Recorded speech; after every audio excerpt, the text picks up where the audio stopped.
ये आकाशवाणी रायपुर है। प्रादेशिक समाचार बुलेटिन के साथ मैं विभाष कुमार झा।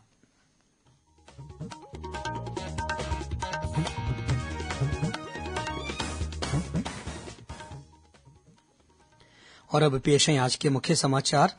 छत्तीसगढ़ विधानसभा का बजट सत्र समय से पहले ही आज संपन्न हो गया। भाजपा विधायक दल ने राज्यपाल से मिलकर बठेना गांव में हुई मौतों के मामले की निष्पक्ष जांच कराने की मांग की। केंद्रीय कर्मचारियों और पेंशन धारकों को महंगाई भत्ते की बकाया 3 किस्तें इस वर्ष 1 जुलाई से दी जाने वाली किस्त में जोड़कर दी जाएंगी। और रेलवे ने अपनी सभी हेल्पलाइनों को एक ही नंबर 139 में समाहित कर दिया है। कोरोना महामारी के खिलाफ देश एकजुट होकर लड़ रहा है। आप भी हमारे साथ सुरक्षा और बचाव के 3 आसान एहतियाती उपायों का संकल्प लें। कोविड-19 से बचाव और सुरक्षित रहने के 3 उपाय। मास्क लगाएं, 2 गज दूरी है जरूरी, सुरक्षित दूरी रखें, हाथ और मुंह साफ रखें।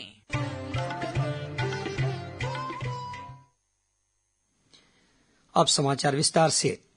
छत्तीसगढ़ विधानसभा का बजट सत्र आज समय से पहले ही संपन्न हो गया। पूर्व निर्धारित कार्यक्रम के अनुसार यह सत्र 26 मार्च तक चलने वाला था, लेकिन सभी शासकीय कार्य संपादित हो जाने के कारण विधानसभा अध्यक्ष डॉक्टर चरणदास महंत ने सत्र को अनिश्चितकालीन के लिए स्थगित कर दिया।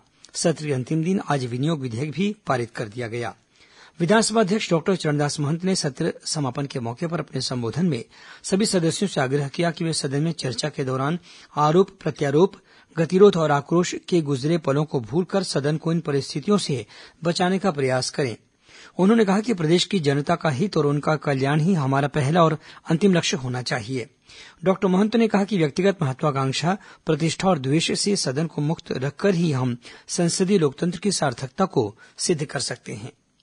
इससे पहले विधानसभा में आज कांग्रेस के जनघोषणा पत्र 2018 में किए गए वादों को पूरा नहीं करने के मामले को लेकर विपक्षी सदस्यों ने सदन में जमकर हंगामा किया। प्रश्नकाल में नेता प्रतिपक्ष धर्मलाल कौशिक ने सवाल किया कि 2018 के जनघोषणा पत्र की कुल कितनी घोषणाएं पूरी की गईं और कितनी अभी तक पूरी नहीं हुई हैं तथा वह कब तक पूरी होंगी। जवाब में मुख्यमंत्री भूपेश बघेल ने सदन को बताया कि घोषणा पत्र में किए गए 36 निर्धारित लक्ष्यों में से 14 पूरे हो चुके हैं, वहीं 22 घोषणाओं को पूरा करने का प्रयास किया जा रहा है। श्री कौशिक ने इस पर आपत्ति जताते हुए कहा कि मुख्यमंत्री ने जितनी घोषणाएं गिनाई हैं, इनमें से 7 घोषणाएं भी पूरी नहीं हुई हैं। इसके बाद सदन में शोर शराबा शुरू हो गया, जिसका सत्तापक्ष ने खड़े होकर प्रतिरोध किया। इस बीच मुख्यमंत्री के जवाब से असंतुष्ट होकर विपक्षी सदस्यों ने सदन से बहिर्गमन कर दिया। वहीं आज सदन में दुर्ग जिले के बठेना गांव में बीते दिनों हुई एक ही परिवार के 5 लोगों की मौत का मामला भी फिर से गूंजा।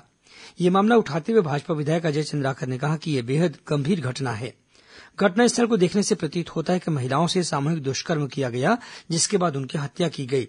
इसके बाद भाजपा विधायक दल के सदस्यों ने स्थगन प्रस्ताव पेश किया, जिसे विधानसभा अध्यक्ष ने अग्राह्य कर दिया। बाद में भाजपा सदस्य गर्भगृह में पहुंचकर नारेबाजी करने लगे, जिससे वे स्वमेव निलंबित हो गए। बाद में भारतीय जनता पार्टी के विधायक दल ने दुर्ग जिले के बठेना गांव की घटना को लेकर नेता प्रतिपक्ष धर्मलाल कौशिक के नेतृत्व में आज शाम राज्यपाल अनुसुईया उइके से मुलाकात कर उन्हें ज्ञापन सौंपा। ज्ञापन में भाजपा विधायकों ने कहा है कि इस घटना में मृत 2 युवतियों सहित 3 महिलाओं के हाथ पैर बंधे हुए थे और घटनास्थल से उनके जले हुए शव बरामद किए गए। इससे आशंका है कि इन तीनों की हत्या की गई है। ज्ञापन में विधायकों ने घटना की परिस्थितियों को देखते हुए इस मामले की निष्पक्ष जांच कराने की मांग की है। वहीं भाजपा विधायकों ने राज्यपाल को सौंपे गए एक अन्य ज्ञापन में राज्य सरकार द्वारा शराब बिक्री पर लगाए गए विशेष कोरोना शुल्क से प्राप्त करीब 520 करोड़ रुपए की राशि को अन्य मद में खर्च करने का आरोप लगाया है। भाजपा विधायकों ने राज्यपाल से इस संबंध में भी आवश्यक कार्रवाई करने की मांग की। केंद्र सरकार ने कहा है कि केंद्रीय कर्मचारियों और पेंशन धारकों के लिए महंगाई भत्ते की बकाया 3 किस्तें इस वर्ष 1 जुलाई से देय किस्त में जोड़कर दी जाएंगी। राज्यसभा में आज एक लिखित प्रश्न के उत्तर में केंद्रीय वित्त राज्य मंत्री अनुराग ठाकुर ने बताया कि 1 जुलाई से देय महंगाई भत्ते के भुगतान का फैसला जब भी लिया जाएगा, उसमें जनवरी 2020 से जनवरी 2021 तक देय किस्त भी आगे के लिए शामिल की जाएगी। उन्होंने कहा कि महंगाई भत्ते के संशोधित संचित दरों में बकाया दरें भी शामिल कर दी जाएंगी। श्री ठाकुर ने कहा कि किस्तों का भुगतान रोकने से 37,000 करोड़ रुपए की बचत हुई, जिससे कोविड से निपटने में मदद मिली। छत्तीसगढ़ में कोविड टीकाकरण इन दिनों जोर शोर से जारी है। राज्य में अब तक करीब 4 24,000 स्वास्थ्य कार्यकर्ताओं और फ्रंटलाइन वर्कर्स को कोविड टीके की पहली खुराक दी जा चुकी है। इसके साथ ही 1,32,000 से अधिक स्वास्थ्य और फ्रंटलाइन कार्यकर्ताओं को इस वैक्सीन का दूसरा डोज भी दे दिया गया है। राज्य के स्वास्थ्य विभाग के अनुसार अब तक 60 वर्ष से अधिक आयु के करीब 1,09,000 लोगों को और 45 वर्ष से अधिक आयु के गंभीर बीमारी से पीड़ित करीब 23,000 लोगों को कोविड वैक्सीन लगाई जा चुकी है। इस बीच राज्य में गत सप्ताह 1,761 व्यक्ति कोरोना पॉजिटिव पाए गए, जिनमें से 29 व्यक्तियों की मृत्यु हो गई। मृतकों में 71 से 80 आयु वर्ग के 21% व्यक्ति तथा 51 से 60 वर्ष की आयु के 28% व्यक्ति शामिल थे। राज्य स्तरीय डेथ ऑडिट समिति में आंकड़ों की समीक्षा में पाया गया है कि लोग कोरोना के लक्षण सामने आने के बाद भी जांच से बच रहे हैं, जिसके कारण अस्पताल में भर्ती कराते समय उनकी स्थिति गंभीर हो जाती है। यदि समय रहते जांच कराएं तो वे जल्द स्वस्थ हो सकते हैं। प्रादेशिक समाचार आप आकाशवाणी रायपुर से सुन रहे हैं।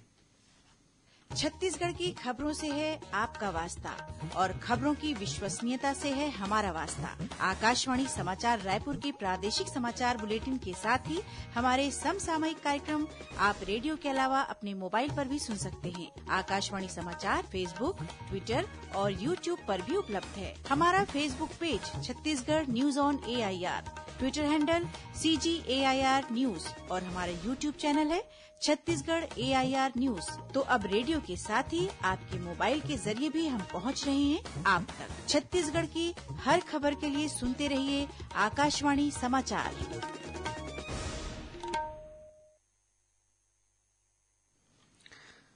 और अब आगे बढ़ते हैं बाकी के समाचारों की ओर। राज्यपाल अनुसुईया उइके ने कहा है कि कुशल नेतृत्व से किसी भी देश या संस्था को दिशा मिलती है। राज्यपाल आज एसोचैम द्वारा आयोजित वेबिनार में शामिल हुई। उन्होंने अवार्ड्स ऑफ लीडरशिप एक्सीलेंस के आयोजन के लिए एसोचैम को बधाई दी।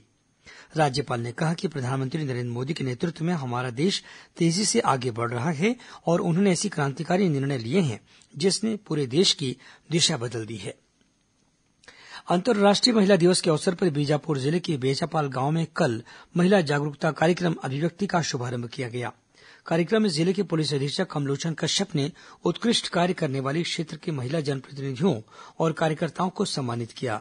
इस अवसर पर महिलाओं को पैम्फलेट, फ्लैक्स और स्थानीय बोली भाषा के माध्यम से कानूनी जानकारी भी दी गई। वहीं कबीरधाम जिले में भी महिला सम्मान समारोह का आयोजन किया गया। इस दौरान पुलिस विभाग में कार्यरत महिला अधिकारियों और कर्मचारियों को सम्मानित किया गया। इस अवसर पर पुलिस के सभी अधिकारियों, कर्मचारियों और जिलेवासियों से नारी शक्ति का सम्मान करने की अपील की गई। इसी तरह कोरिया जिले में भी अंतर्राष्ट्रीय महिला दिवस पर आयोजित कार्यक्रम में महिलाओं और बालिकाओं ने बढ़ चढ़कर हिस्सा लिया।